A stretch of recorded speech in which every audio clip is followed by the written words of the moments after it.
अधागढ़ा रास्ता और विपर्यस्त ट्राफिक व्यवस्था को नहीं धारणा रे बसिले स्वेच्छासेवी जातीय राजपथ 20 आनंदपुर सहर मझिरे थिबा शालपड़ा ठारे निर्माणाधीन रास्ता कामर तुरंत निर्माण और विपर्यस्त ट्राफिक व्यवस्थार सुधार दाबी रे बारीगाँर धनेई सेवा संगठन पक्षरु शालपड़ा ओभरब्रिज तले धारणा दी जाइछि।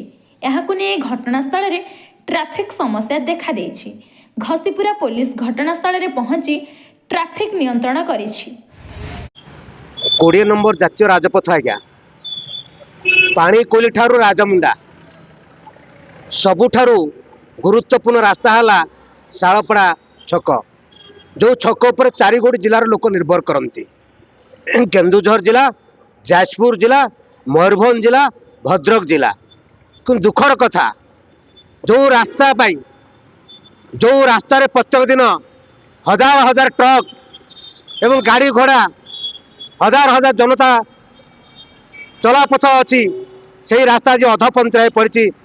जातीय राजपथ रास्ता सरी जाइए सरकार को कंट्राक्टर देखई टोल आदाय करुले अद्यावधि रास्ता काम संपूर्ण होनी जहाँकि साधारण जनता नहीं नथिबार असुविधा होती।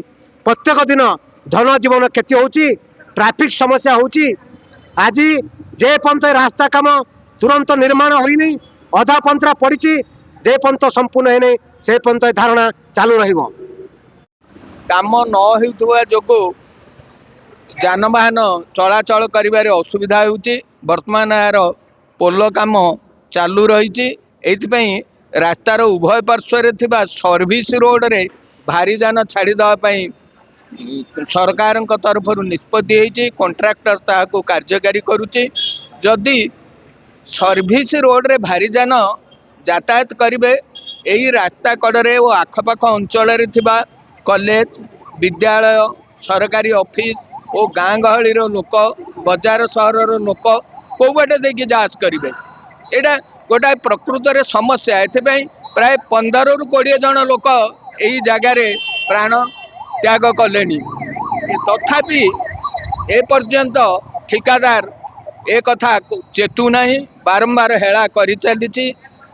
खबर कागज रे अनेक समय यही खबर बाहरी थिले मध्य से एप्रति कर्णपात करूना अवहेला चालू रही।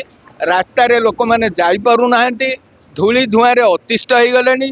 से सेवा संघ धनेई सेवा संघ तरफ धारणा धर्मघट चालू रही। धारणा धर्मघट चालू जे पर्यंत ए समस्यार पूर्ण समाधान हो न पारिबो।